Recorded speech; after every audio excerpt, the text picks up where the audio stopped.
You're something of an expert in online training, but why did you choose to specialise in driving? Well, I think as a kid, most lads are interested in cars and they have toy cars, and I've just taken that through to adulthood. And then we both live in Auckland, so you just need to look around, don't you? And what's the biggest pressing need in Auckland? And it's yeah. So you've never grown up, is what you're telling me. Basically, yeah. So you're right, Auckland traffic, I mean, it's a bit of a nightmare. What kind of problems is that causing for drivers? Well, I think we've got a lot of new people coming to Auckland and the roading network can't cope. So we've reached a critical mass now. And there are little things that we can do in terms of teaching people how to drive, such as if the middle lane's going faster than you, when you move into that middle lane, you cause a traffic jam behind you that flows backwards through as people brake. And the culmination of all of these little movements causes traffic jams. If we all stayed in the same lane, traffic would actually flow much more smoothly. So there's a calculation that says if you quickly nip across, the knock-on effect is much greater than... Yeah, there's some really interesting fluid dynamics equations around this, and it's called a jamiton if you want to look it up online. A jamiton, that's worth knowing. Yeah, sounds like a musical term. But... And this will be a problem, you know, worldwide, wherever people are flocking to a new country and maybe don't know the rules of the road. Yeah, I think that people arrive in a country and assume that they can drive, and they can. But if we take New Zealand, obviously we've got a lot of immigration. There's 24 countries that have an agreement with New Zealand where you can simply swap your driver's licence, and 19 of those drive on the right. So you could get here... What? Yeah. Hang on, you can drive on the right in a certain country and come here and trade your licence in and start driving straight away? Yeah, usually within a couple of days. So if you passed your licence in Portugal, you can come here, hand your licence in and go, right, I've never driven with the steering wheel on the right before. And I've never seen these road signs before. But then that applies to tourists as well, because tourists can drive here for 12 months without having to take a test at all. There's not, even a licence issue there. Yeah. But listen, how can you teach driving skills on an app? Well, there's three parts to driving. So there's the kind of the stick aspect of it, which is the rules, which are enforced. Then you've got practical, but then you actually have to know the theory side of things as well, because road signs and road markings and road rules help you read the road ahead, so you can increase your safety bubble and reduce your accident risk. Yeah, but so typically, we go out, we learn to drive, and then we're kind of done, aren't we? Yes, well, we learned to drive several decades ago, and then what have we had to do since? Speak for yourself, mate. A few years ago, and rules change, and car technology changes, and the number of vehicles on the road or where we live changes, but we don't ever have to do anything that prepares us for those changes. So those things can be taught online and with practical instruction as well. Are we getting worse at driving?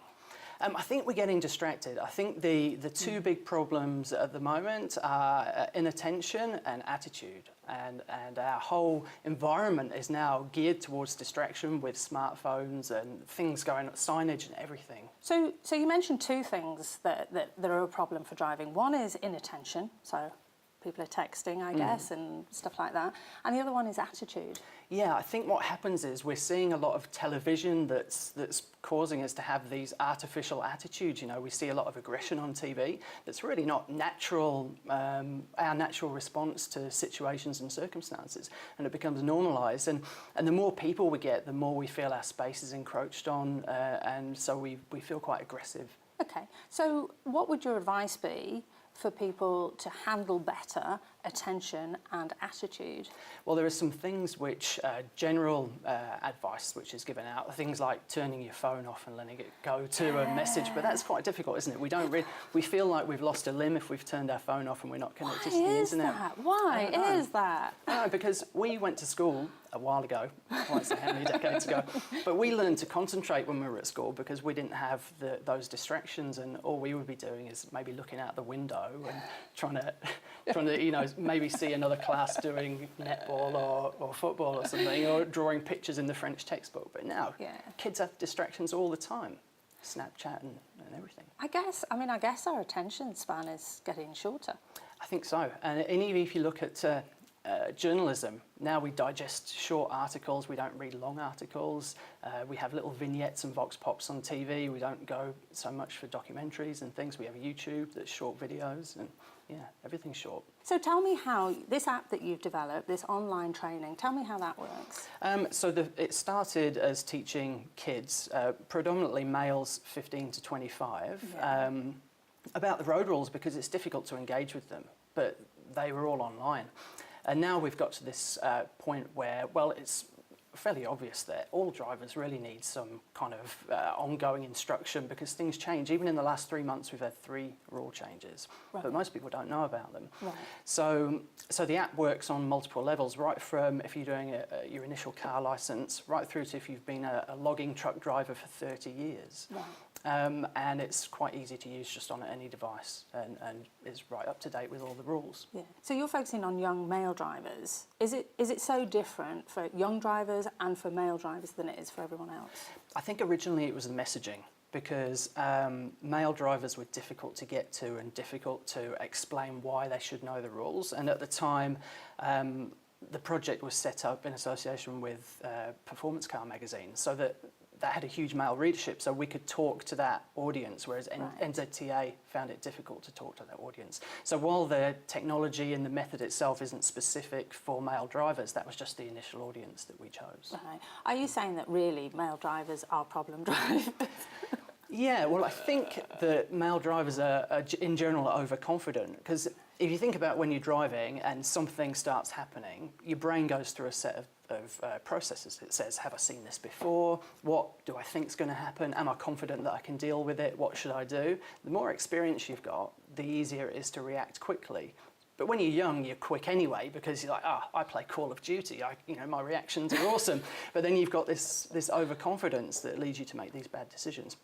Younger female drivers don't have so much overconfidence, and they tend to listen a little bit more. Right. As we get older, we have dealt with these situations, and they become easier for us to just react to, which is why our accident risk goes down as we get older and more experienced. Right, okay, and your insurance as well, of course. Yeah, yep. So what would your advice be for someone who is learning to drive or starting out driving, or probably the parent of somebody who's on that track? What would your advice be?